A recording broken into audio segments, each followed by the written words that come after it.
Bom, boa tarde a todos e a todas. Antes de iniciar a conferência do professor professor Dr. Reto Hilt, do Max Planck Institute, welcome to Curitiba, welcome to our program. Vou apenas agradecer alguns colegas e fazer uma pequena explanação muito rápida para não atrasarmos aqui, né? É um prazer recepcioná-los aqui na nosso programa de pós-graduação, na nossa Faculdade de Direito da Universidade Federal do Paraná, em nome do programa de pós-graduação em Direito, desse 14º Seminário Internacional sobre Sociedade da Informação e Propriedade Intelectual, e a todas as instituições envolvidas, a nossa universidade, o nosso programa de pós-graduação, com a coordenação do GEDAI, do grupo de pesquisa organizado pelo professor Marcos Achovski, que é um grande, vamos dizer assim, se pudesse definir, um grande empresário nessa área acadêmica, pela dedicação que tem em organizar esses grandiosos eventos, que eu tenho certeza que estão sendo extremamente produtivos academicamente e, de fato, creio, como já conversei no começo da semana na Unicuritiba, com o evento anterior, e na continuação aqui, com alguns colegas, certamente está sendo um sucesso do ponto de vista acadêmico e a capacidade de interação entre pesquisadores, estudantes de vários locais do país e também de várias instituições estrangeiras. Nesse sentido, agradeço muito ao professor Marcos Achovski e os outros organizadores do evento, como o professor José Augusto Fontoura Costa e também o professor Sérgio Stout, que não se encontra aqui nesse momento, a parceria do Max Planck Institute com esse evento, da Faculdade da Flaxo, Argentina, da Associação Portuguesa de Direito Intelectual, do Centro de Estudos de Propriedade Intelectual do Uruguai, e também do Centro Acadêmico Gucimas, nossos estudantes aqui fazendo parte desse evento. E termino esperando que a todos os colegas pesquisadores e estudantes que aproveitem todo esse evento e o que o programa de pós-graduação em Direito da Universidade Federal do Paraná e a Faculdade de Direito puder auxiliá-los nessa jornada, que para alguns já se iniciou desde segunda-feira ou antes até, e se delonga até amanhã ou sexta. Vão encontrar todo o apoio, todo o apoio possível, como tentamos dar para a realização desse evento magnífico.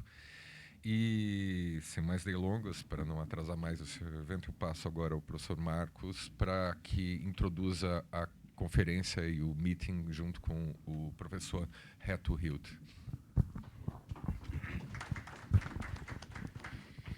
Bem, boa tarde a todos e a todas. É uma satisfação enorme tê-los aqui nesse encontro, que é o 14º Seminário Internacional sobre Propriedade Intelectual e Sociedade da Informação. E é marcado hoje pela participação do professor Reto Hilt, do Instituto Max Planck. Temos certeza que a exposição do professor Reto Hilt será de muita valia e, sem maiores delongas, eu vou passar a palavra ao professor. Professor Reto Hilt, willkommen à Federal University. Muito obrigado. These are unfortunately the only 2 words I speak in Portuguese so far, but I would love to learn more. Well, Professor Markovic has asked me to, is this working? Yeah, has asked me to say a few words about the Max Planck Institute and in particular the possibilities that some of you who want to do research might have to come to Munich and to benefit of the facilities that we have. And I'm happy to do so. it depends a little bit on your interest. I can go a little bit deeper as to research activities that we have, or we can cut it where you're not interested. So it depends a little bit to you.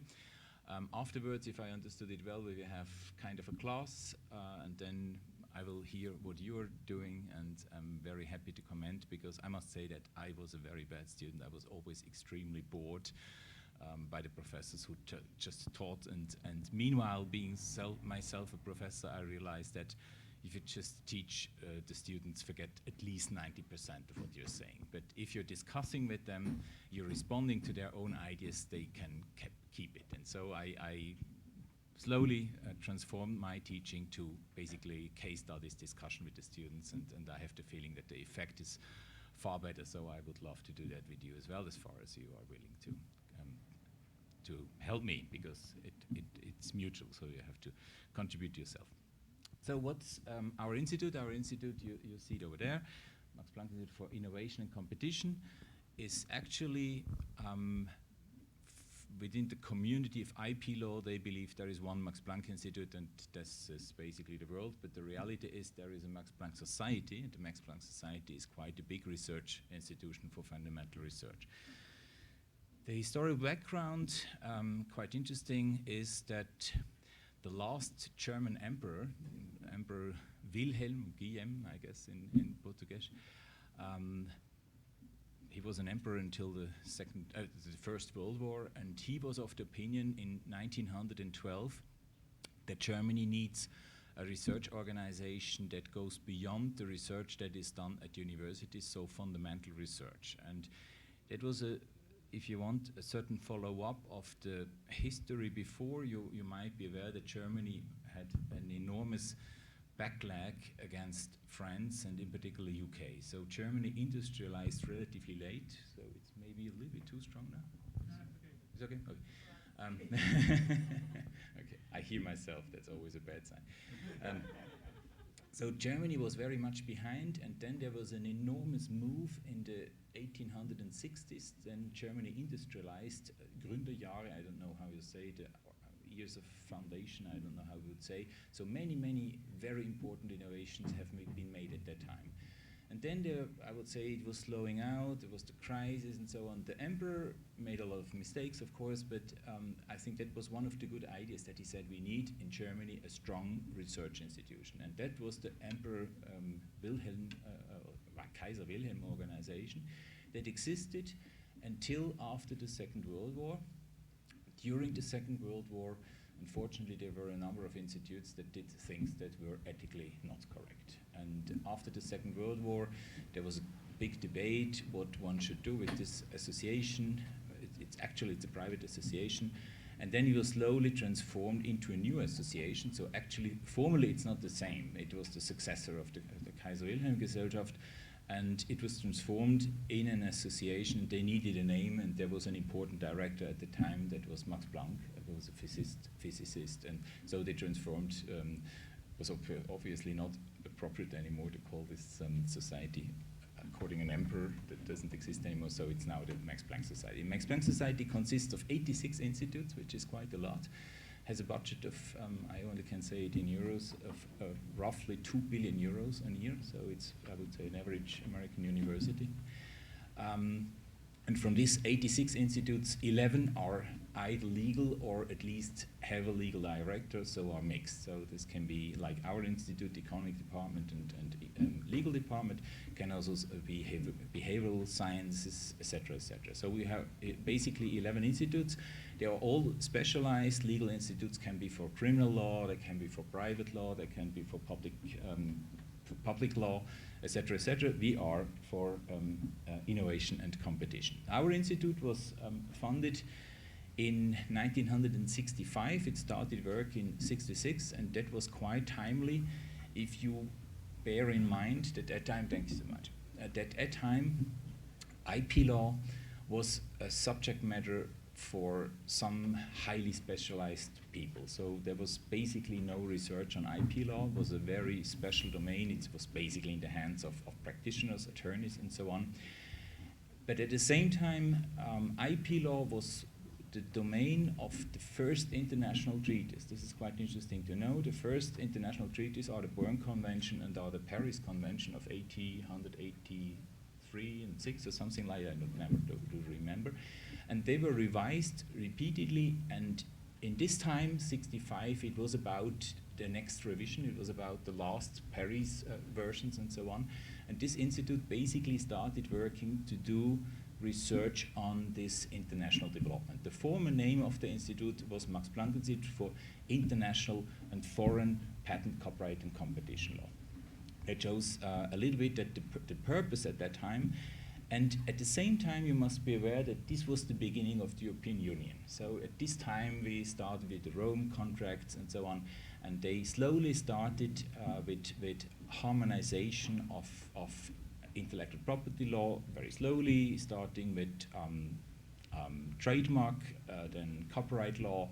They always wanted to harmonize patent law and so on. So the institute was founded in the right time, so to speak, to assist these developments. And in the very beginning, it was, I think I can say that most of these new directives, at that time it was only directives, actually were developed in Munich at the Max Planck Institute, because the Commission was not specialized enough. It has changed a lot because the subject matter today is a highly political matter. The Commission is, I would say, rather lobby-driven than academic-driven, and we are fighting sometimes like a lobbyist, that we are heard in Brussels, that they also take into account what academics think. But we are still very much involved, and I would say it's maybe another year that is interesting, and then we start with the subject matter. The other year is that the institute, the former institute, I would say until 2001 or so, the former institute had the primary role to explain what is IP law, what is the purpose of IP law. I would also say to defend IP law, because at that time it was not so self-evident that innovations need to be protected or works need to be protected, etc., etc.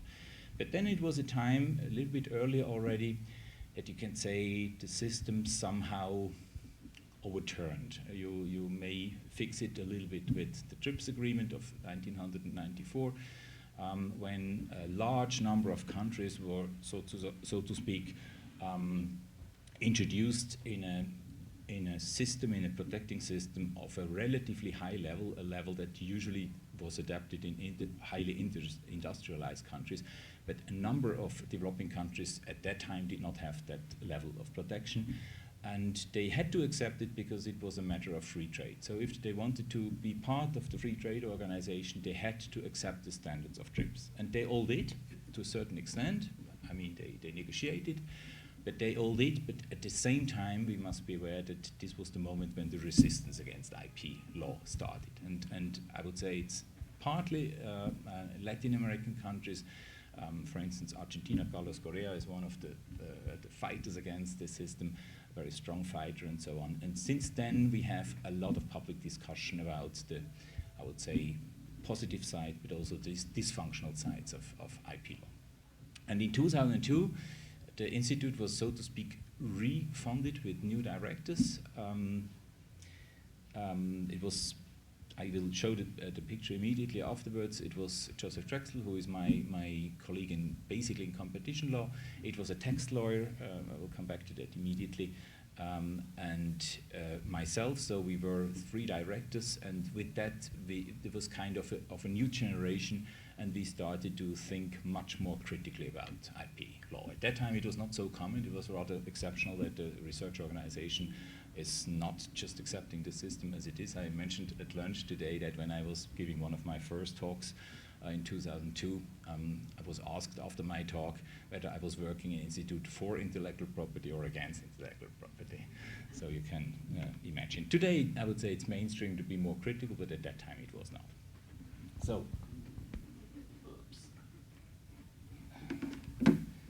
this works. As I mentioned before, now it's a mixed department. That was not always the case. We had, as I mentioned earlier, we had a tax law department, which did not make sense at all. It was just a matter of a person that should be appointed to one of the Max Planck Institutes. and actually it did not fit to our institute, but we were the only institute which was, so to speak, reorganized, so reset button was pushed. And so we got a tax lawyer, a very famous person, Wolfgang Schön, but he did not really fit to the system. And in 2010, decision was taken that he would get his own institute. Now we have also an institute for tax law and public finance. And we started to push the Max Planck Society towards establishing a third division. And this division should do economic research. These are the three directors. They're not very important, but just to give you an idea about the system. So the bottom person, Dietmar Hauhoff, is the economist, and Joseph Drexler, as I mentioned earlier, he's mostly specialized in competition law, but also IP law, and I'm primarily IP law, but also competition law. So these are the three departments. Now I go one step back. The central themes that we have, actually they are given by the name. The name explains the program of the institute. And you can see, so in the second bullet point, you can see that we are mostly focusing on the processes that promote innovation, and very much in contrast to the major view, we believe that IP law does not create incentives. The incentives come from the market. The incentives come from competition. The best driver for innovation is competition. And our focus mainly is to protect competition. Of course, there are areas that competition doesn't help itself. This is the so-called market failure that all economists are talking about. So if there is a huge investment in something and you don't have time to get to earn money, to get a return on investment, you would of course not invest, and then you have a market failure, and innovation that can be done is not effectuated. It is a wonderful example that I always use to explain to students why IP does not provide for incentives. These are orphan diseases. It's really a very simple example, but once you have understood it, you understand immediately. The pharmaceutical industry would get a patent, of course. They could say, wow, we are protected now for drugs that are used for a very little number of people, but they could not sell the drug, or they could sell some drugs, but they could never get the return on investment. That's the reason why they simply do not invest in this field. And this shows the IP as such, the IP law as such, the patent as such doesn't create incentives. This is very much our research focus. And this is also the reason why we need our economists, because we need to understand the facts. We need to understand the market. So our research is very much driven by markets. We are focusing on markets, be it pharmaceutical market, but also IT markets. We will come back to that. So if we don't understand the functioning of a market, we can also not talk about law. It's simply not possible. Of course, the last bullet point, of course, at the end of the day, it's about regulatory approaches. So we have to reflect on how to regulate markets in a way that they are free enough, that competition exists, but they do not develop this functional effect. So this is basically our purpose. You can imagine, but I must say that I was not aware at the beginning, it is extremely hard to work together with economists, because the way of thinking is entirely different. They have completely different research interests than we have. And we have an advisory board, and this advisory board supervises us and gives us marks every 3 years. And the first meeting that we had with the advisory board after the establishment of the economic department was basically a disaster, because they said, you're not working together. And that was true. And then they said, okay, develop a mission statement, short mission statement. What do you think? What do you want to achieve? And this is the outcome. Very interesting exercise, because it was developed bottom up. So it was not just by the directors that they said, okay, we dictate now what you have to do, but we delegated it to the staffs, and the staff had to develop this mission statement. This mission statement is not, I mean, a mission statement looks like that. You want to be the best, and you believe that you're genius, and so on and so on. You have to pretend it at least. So you may read it, but this is not important. What is really important is the last sentence, and I think this shows a little bit the agenda of the institute. Of course, we are focusing on academia. So we have an exchange amongst economic institutions, be it here, be it in Asia, and very often in China as well. It's very, very important to have the feet in the door in China, because because this China is very much developing in a direction which is not necessarily good. So we have an exchange on the academic level, but then what is probably where we invest much more time are policymakers. We really have to reach these people who take decisions, those who make the laws. In particular, I mentioned at the very beginning, it is very hard to get in touch with the European Commission. And you know, the European Commission does at the end of the day not make European law, but they have the right to propose European law. And then it's amended in the Parliament, in the Council and so on, but the Commission has a crucial position, and if you don't reach the Commission, we cannot advise, we really have a problem. We do it worldwide, we do not only in particular in Germany, we basically don't do that, we are in touch with these people of the ministries, but Europe is quite important, China is extremely important, we really try to be in touch with the Chinese ministries and so on. Now I will come back to that. We have a new initiative related to focusing on Latin America, where we do not want to influence what happens here, but we want to raise awareness. So what should be considered if IP rights are drafted or redrafted and so on. So policies are extremely important. Then private sector is, we mention it because if we talk about markets, we have to understand how the private sector thinks, what their concerns are and so on. So we are not how to say advertising? No. We don't helping them, we don't tell what they have to do and so on, but we want to listen to them. Sometimes we make market surveys, we make interviews to find out what they think, for instance, about rights in data and so on, so I will come back to that. So this is the focus on the private sector. And finally, which is probably, so the heading of the whole institute, general interest, public interest, not the interests of the right owners, but what serves the public interest. This is probably what really has changed in 2002. So this is the overall, the agenda of the institute.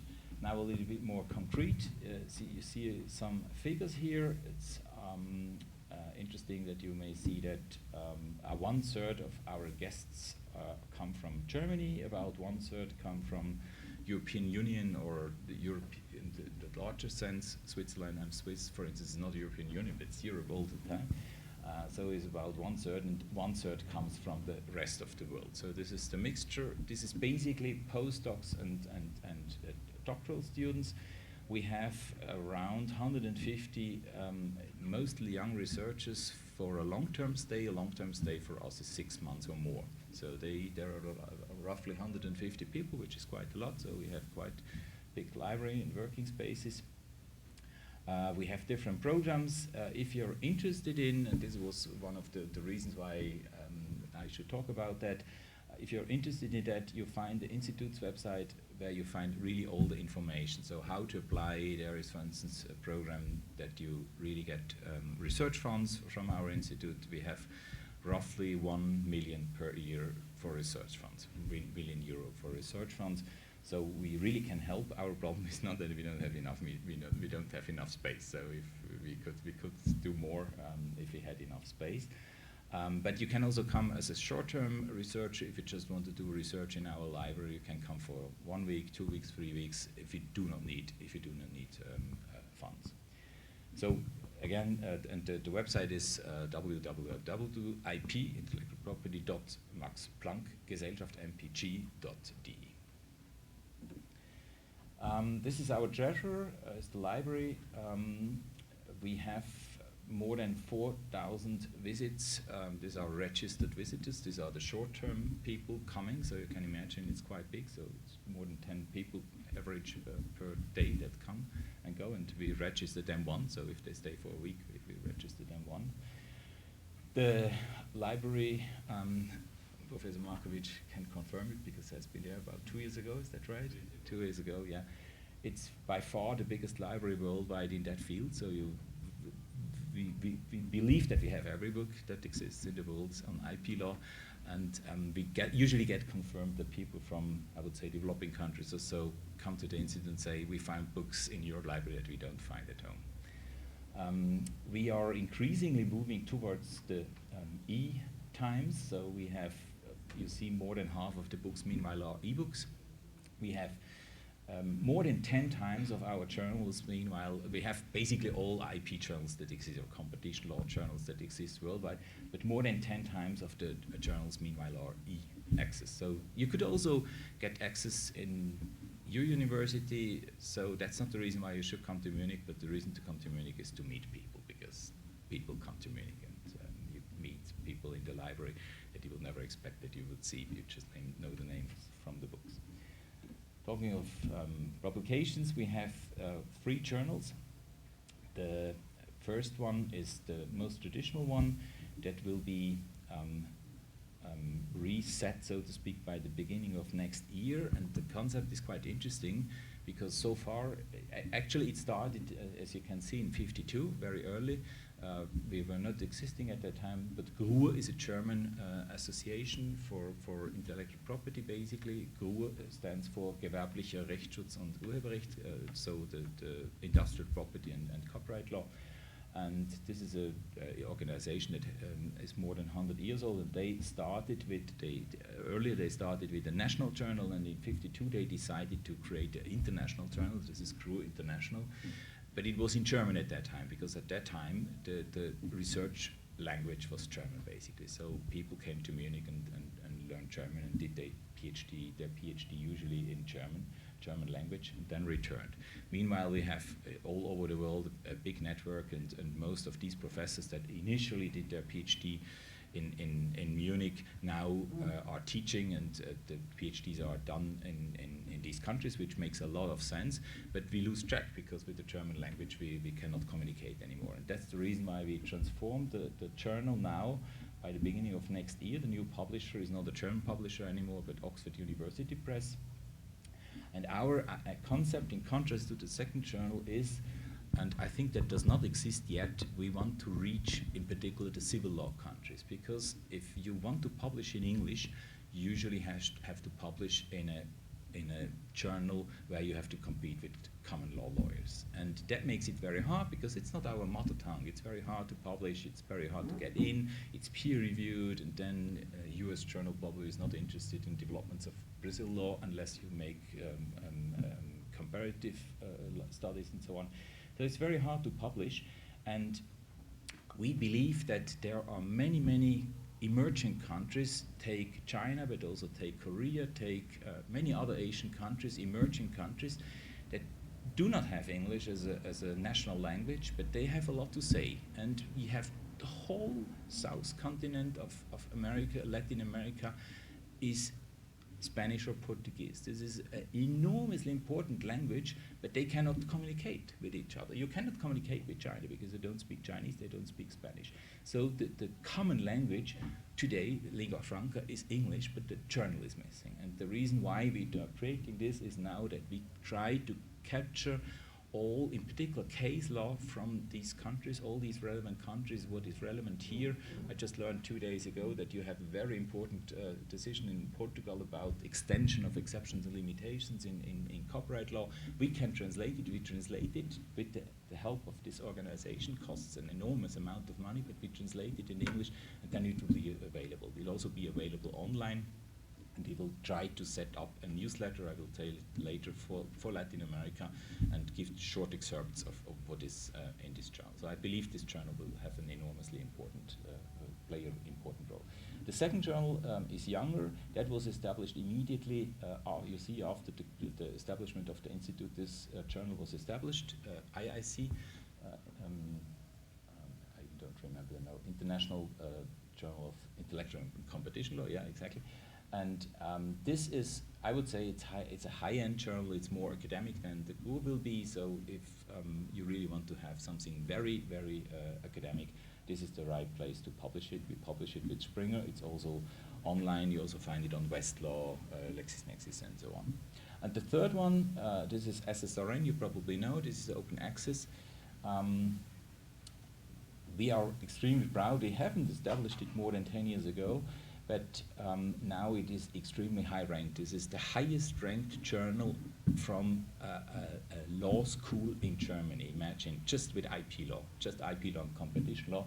and worldwide it moves between 16 and 20, so rank 20. So it's extremely high. So this is a journal that is only, these are only articles written by either employees or affiliated researchers with the Max Planck Institute.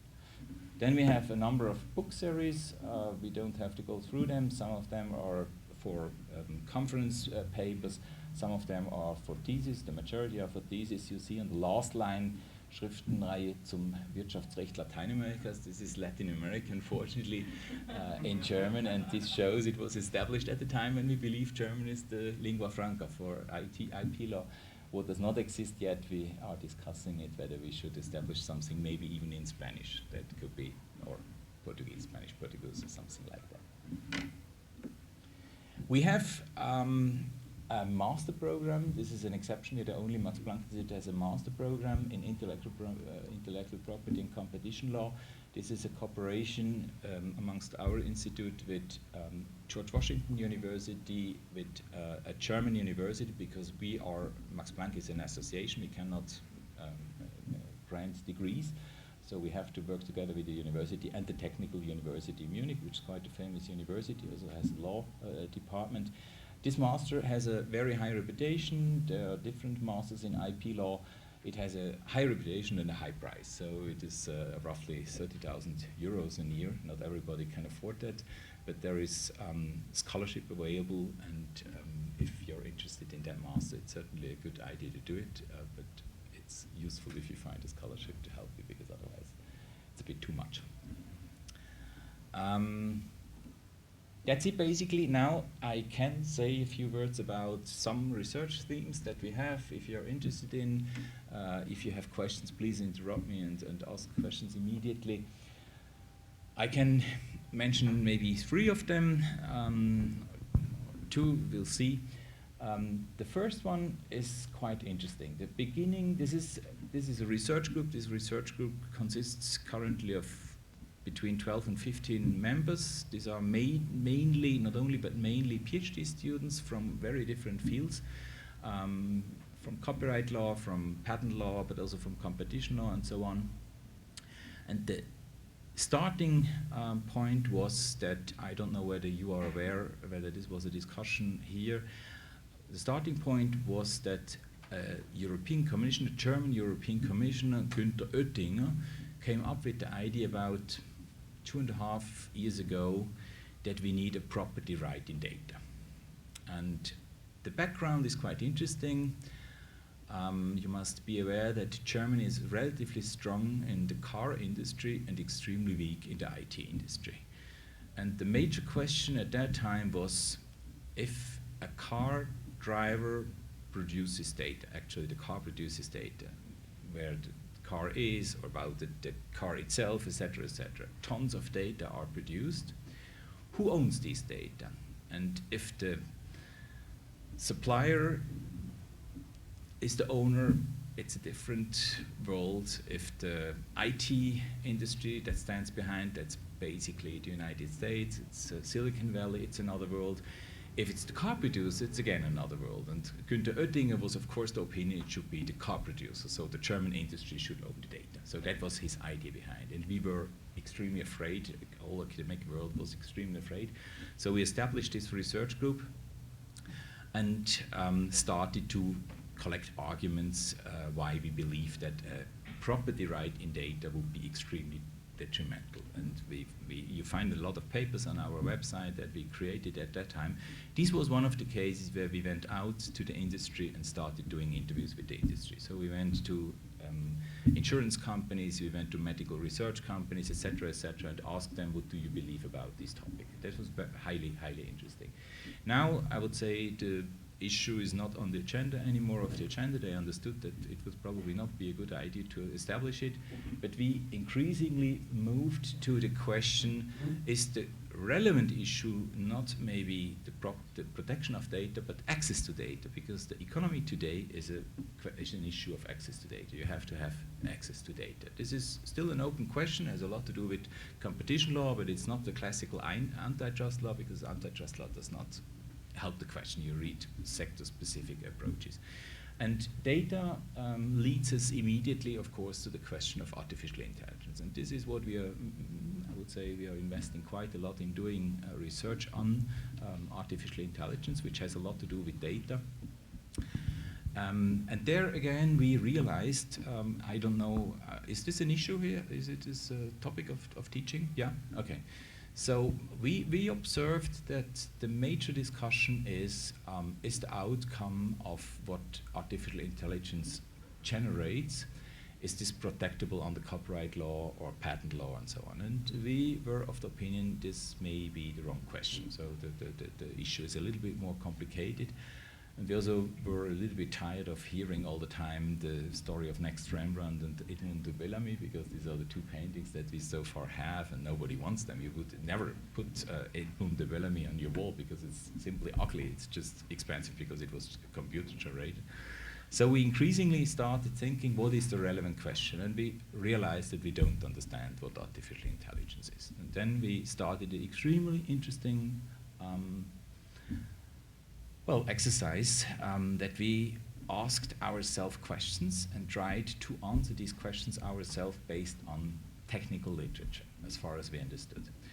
Then I sent this group, these are young people, I sent them to the technical university and said, okay, so just find IT students, talk to them. Talk to them whether they agree, whether they see it the same way. They came back, we revised and so on. Then we organized a workshop and we invited 6, I would say, highly specialized technicians who are working with artificial intelligence, and we sent them our questionnaire and our answers before so they could prepare, and we had an extremely interesting day. So we were discussing the whole day. We were discussing, for instance, can you, if you see the results, can you reverse engineer the data that were used to produce and so on. And they did not agree. Yeah? Some said, yeah, you can, but it's extremely expensive. Others said, you will never be able to do that. Very, very interesting. We also said, what do you think? Do you think it should be copyrighted if a machine does something and so on?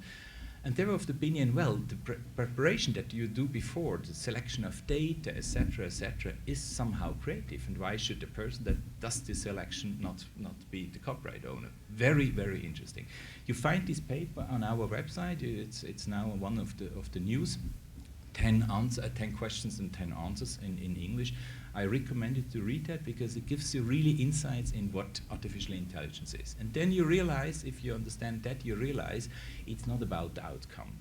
It is about what happens within this black box. You have to understand this black box. And this black box is not just software, as we might believe. There is software involved, but there are these, you know that there are these neural networks and so on, and this is an architecture behind that you cannot just open and see it. Yeah? So it is a factual protection there, and if the reverse engineering is highly complicated, probably you don't need any IP rights because it's a factual protection, possibly. And then there is a lot to say about the data, because data on the one hand is available, but maybe you may not use it because it's copyright protected, so we might have a problem. So it's about text and data mining, which now in the new directive in Europe is allowed, but it's only for academic research allowed. For companies, it's not. It's allowed, but with an opt-out clause of the right holders. It's probably quite a dangerous approach if we believe that we will foster the European industry if we have such provisions, because China doesn't have such provisions. They just do it. And in the United States, they have fair use. Probably nobody would say it's not allowed in the United States. So it's probably a very dangerous way. So a lot to say about use of data. And at the same time, we must be aware that some special data are extremely complex to generate, for instance, medical research. So to find the relevant data to do medical research, take the example that you have pictures of possible cancer or not cancer, you really have to evaluate this picture, you have to invest a lot to make value out of this data. Once you have this data and you have invested a lot, you probably are not willing to share. Why should you share? This is your competitive advantage if you have this data and the competitor does not have. But there might be a public interest in sharing because there are hospitals behind. There usually public money was invested to create this data. And if you want those who invested in the data, if we want them to share, we might have to consider that we should grant them something that they share. As we do in patent law, we say you get a patent under the condition that you reveal your innovation. You may keep it secret, but then you also don't get a patent. And here again, you could say, okay, if you want to keep it secret, you may, but we would like you to share. So we give you something. You have kind of a protection against misappropriation or something like. These are all open questions. It's all about access to data, and so there's a lot to say. There's a lot to say. This is a little bit our project on artificial intelligence. We are preparing an issue paper where we take certain positions, but we also show where the open questions are. And again, there are many, many economic questions behind. We have to understand how these markets work, otherwise it does not make sense.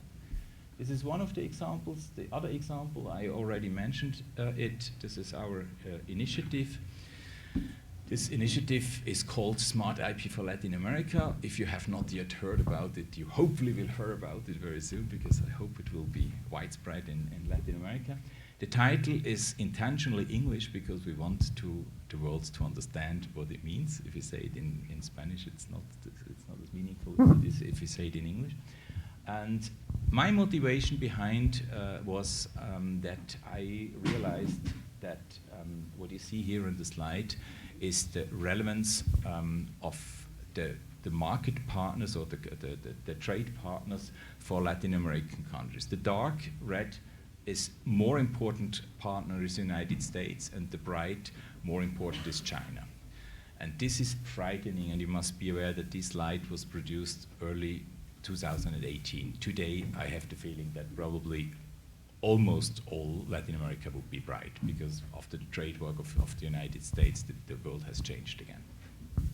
Having that in mind, we must be aware that Latin America has enormous resources, and makes little use of these resources, be it natural resources, be it in the soil resources, be it the fruitful grounds that you can use, be it the biodiversity that you have particularly in Brazil, but also in Peru and so on.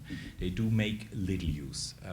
Some countries have discovered this early, the United States have discovered this, and now China is about to discover this. And our observation is that Latin American countries are hardly really seriously defending their own interests, and they are not used to work together. So every country is defending its own position. You have, for instance, free trade agreements with the United States, with the European Union, but every individual country is dealing itself. So Chile has a free trade agreement very much focusing on the United States.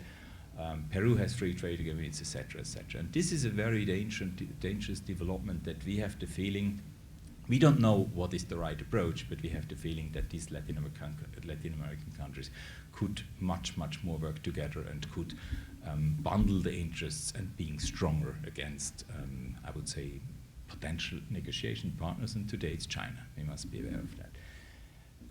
This is an initiative, and we have a number of projects. The first project was started at the very beginning. This was the question, how are the flexibilities that indeed still exist in the international law, in TRIPS in particular, flexibilities in patent law that you, for instance, can say you have compulsory licenses or you do not protect certain subject matter, etc., etc. How are these flexibilities really used? And also in particular how they are not used, because like Chile, they concluded a free trade agreement and they agreed that they would never ever grant a compulsory license, things like that. We do, by the way, the same study in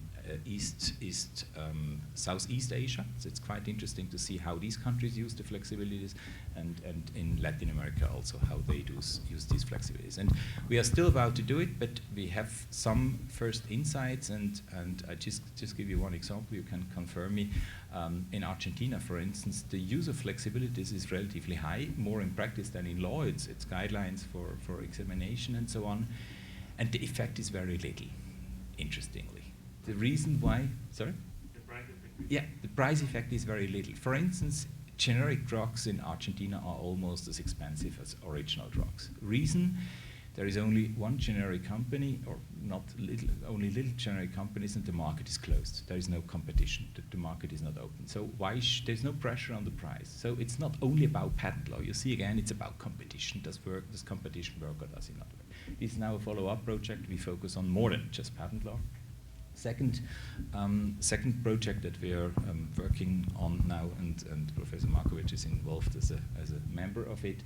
We want to know how the collecting rights management systems in copyright law really work, really function.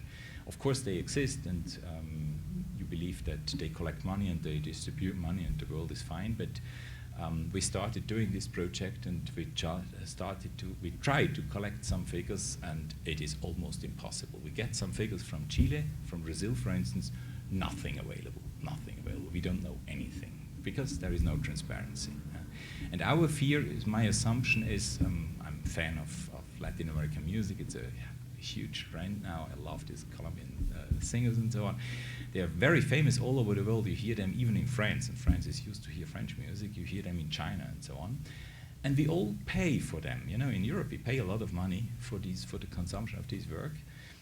Money is collected. It's probably paid by the European, at least German GEMA probably pays a lot of money to the Latin American societies. But I have the feeling that the money does not arrive in the pockets of the creative people. And then, if this is true, this is an assumption. If this is true, there's something wrong, and we want to do research on that. Third one, obvious geographical indication. This is highly important for Latin America. Latin America has an enormous number of fantastic products. As a fan of Argentina, I just think of Argentina in mind, but you have many, many others. And the systems, they have some systems, different countries have different systems, but they are not uniform. They're not compatible. And they help within the country, but if you want to export, you have to have a reasonable system, and you have to have probably a common system. In the best case, even a commonly operated system, that you have kind of a common office where you can register, etc., etc.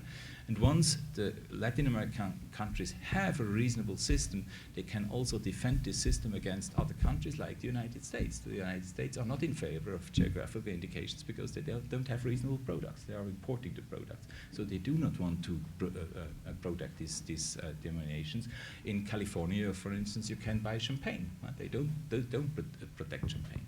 So this is about geographical indications. We just started this project. It's based on a questionnaire first to find out the facts. And later on, we will maybe make some recommendations. Then we have technology transfer is, of course, a big issue. It's not so much about why is technology from Europe or US not transferred to these countries. It's much more about the exchange of technological know-how within Latin America. I think this is very important. It's one of the points of cooperation. And the fifth one may start, may not start, depending on the political outcome of the Mercosur agreement. If, in particular, Brazil is not willing to sign, then we might not work on this. And in Europe, it's the danger that the agricultural industry is also not in favor. France probably will not sign it, and then it will die. It's a nice attempt, because it was one of the exceptions where at least 4 Latin American countries worked together. And maybe that this does not come to life, and then we will not do it. But if it comes to life, we have the feeling there are a lot of institutional questions, because from the European side, it's relatively easy.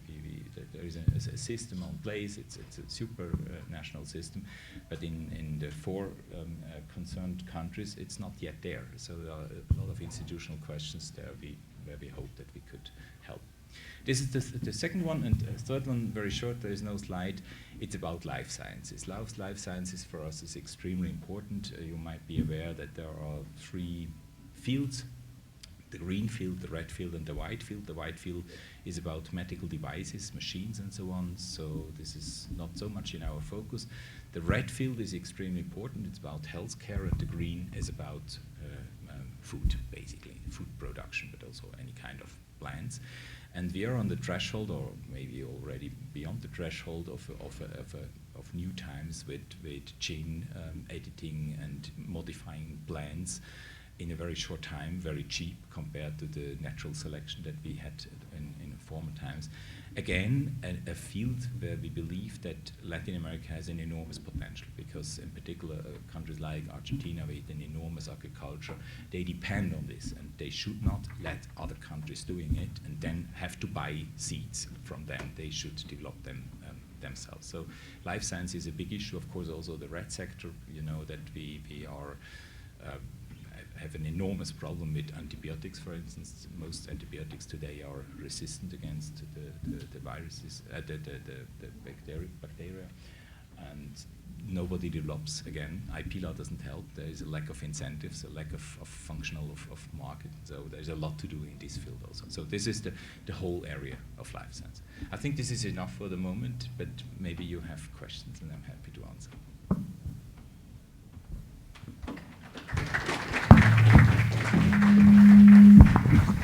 Hello. Congratulations for your speech. It's very, very important for us and your visit in Curitiba and classes in here. If you want to speak with Professor Thomas Hilt in Spanish, French, or German, it's possible. I prefer German. Okay.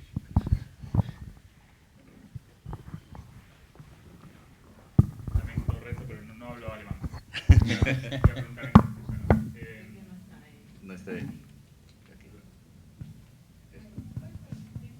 Si no tomas esto. Bueno, la pregunta es, coincido mucho lo que planteas del acuerdo UE-Mercosur, que probablemente no llegue a buen puerto como acuerdo en sí, pero quería saber qué peso le das o qué importancia le das, dado que ya está publicado el contenido, y no hablo del acuerdo comercial en general, sino el capítulo de propiedad intelectual, qué peso puede llegar a tener digamos, el contenido, más allá que no se vaya quizás a plasmar en un acuerdo comercial, digamos, haber bajado Europa los estándares que venía acostumbrados, si vemos Vietnam o si vemos Canadá, digamos, el acuerdo Mercosur tiene es mucho más suave. Digamos, políticamente, ¿qué relevancia le puede llegar a dar a eso? ¿Te molesta si respondo en inglés? No, perfecto. No? Okay. Well, it's very dangerous. Can you just hold it down? Okay. Yeah. I mean, the whole agreement is about much more than IP. We must be aware. It is indeed a free trade agreement, and I just read figures from the Commission that they believe in an increase of, I don't remember, 1% of the what is that? The GDP. Yeah. It is very hard to say the effects, but I would say the effects of reasonable free trade agreements are always very positive. I mean, look at the tariffs, look at the war, the trade war, China and US. It's detrimental for both sides, in particular for the US. And I believe that if you can decrease, I mean, in particular exportation of agricultural products, if the tariffs are decreased, and they would be decreased, that's the reason why France is against, then I would say that has a positive effect. I trust in the reasonable direction. And I mean, they have been negotiating for decades, and I think it's quite a balanced agreement in my view.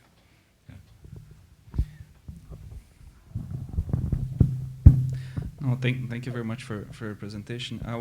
My name is Francisco. I work in Drugs for Neglected Diseases Initiative in Latin America. Okay. So my question is a little bit more about the interface between intellectual property and competition. I was looking forward to hear from you a little bit more about the work being done in Max Planck around this area, specifically in the area of medicines, because there have been some cases recently coming up here in the country about abusive pricing related to enforcement of intellectual property on pharmaceuticals in the country. Yeah. So I was looking forward to seeing your perspective on those kind of cases that build the links of the two main areas of work from Max Planck Institute. Well, that is, of course, a very broad question.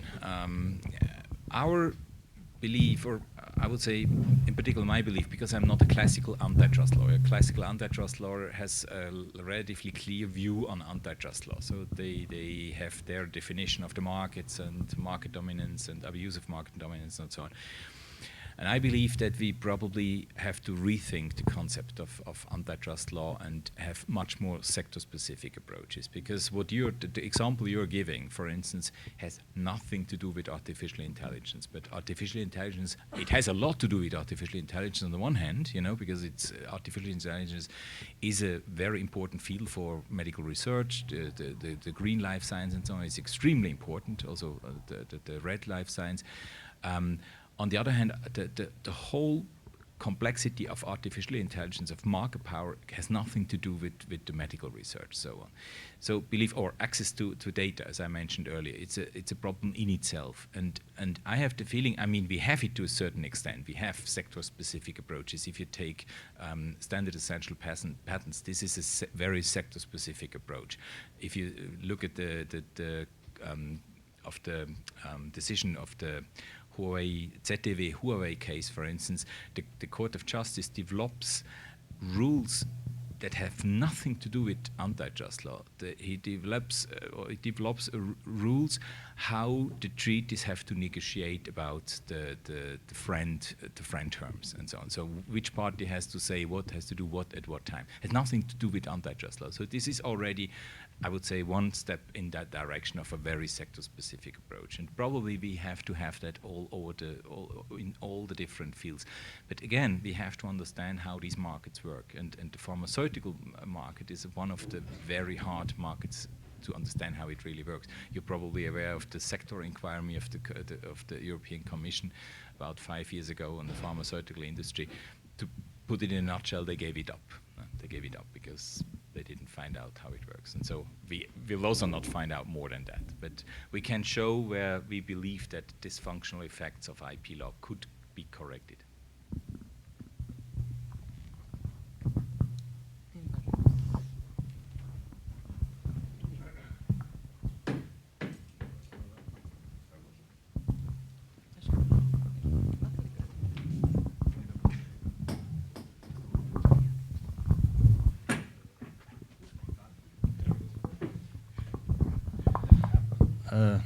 Hello, Professor Gretovilti. Thank you very much. I was a visiting researcher in Max Planck Institute, and I strongly recommend everybody who has some time and some funding to go there.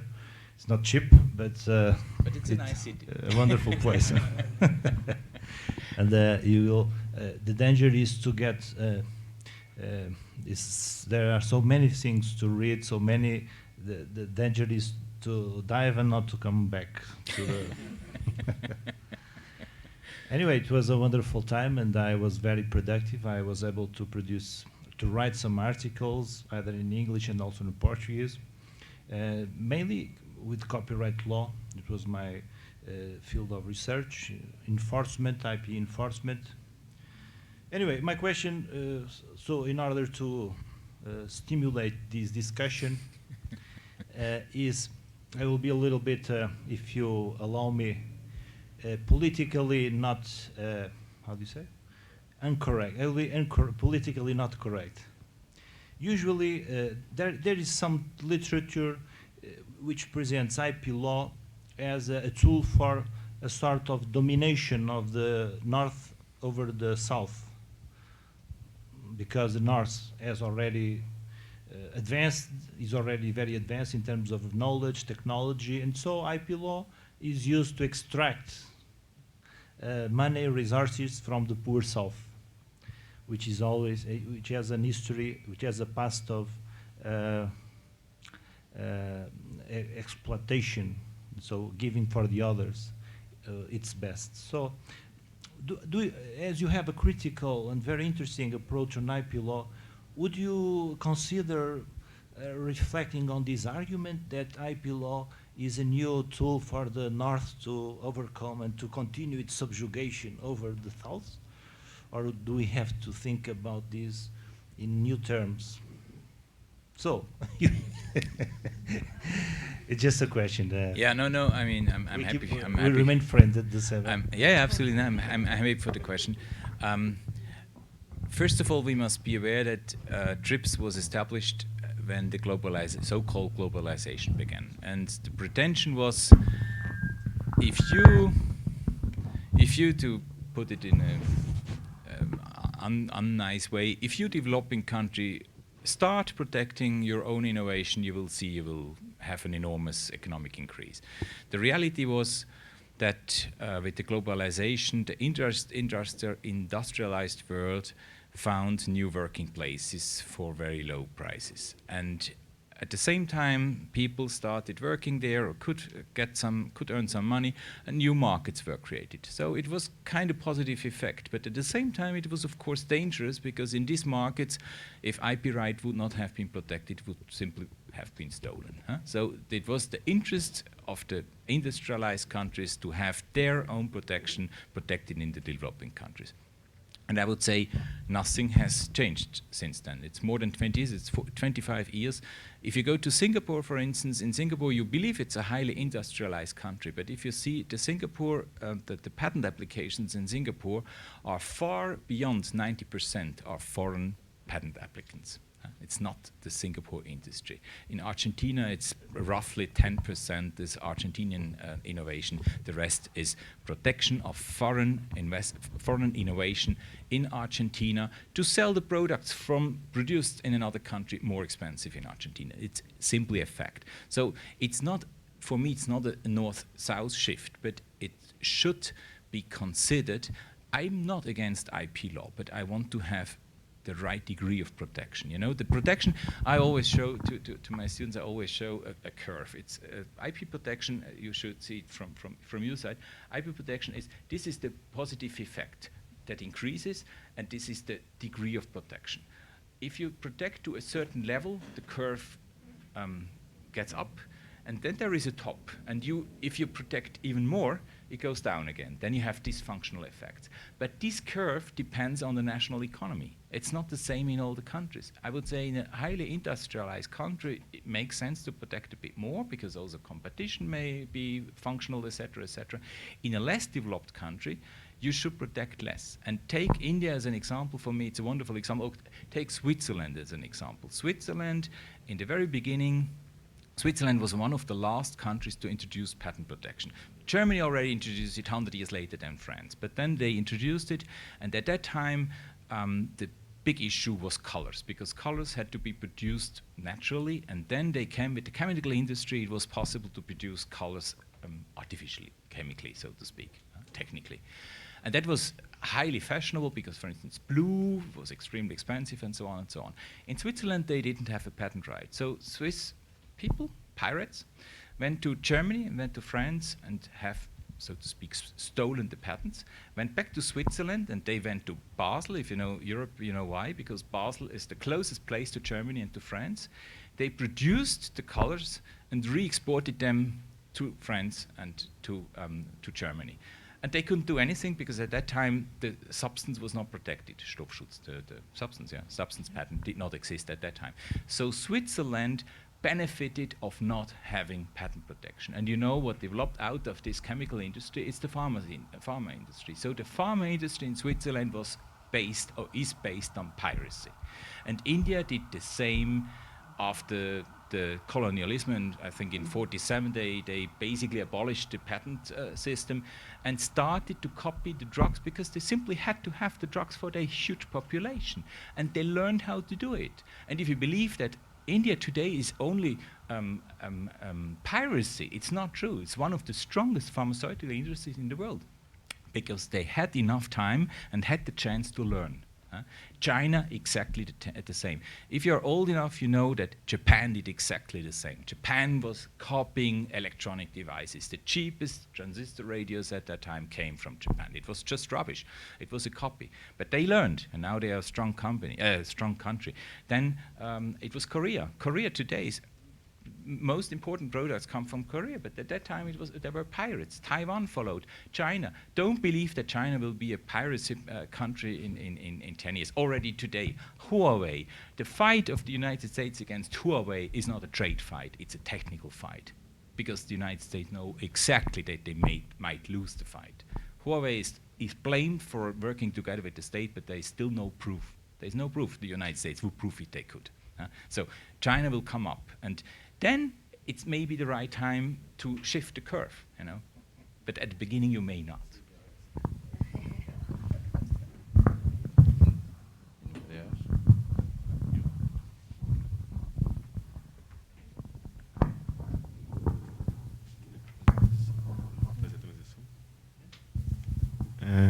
I would just like to say to everyone that now we'll go to another room so people can present the researches to Professor Hilty, and then we'll go to the room 315 that's near here. And so if you could please follow me. Okay.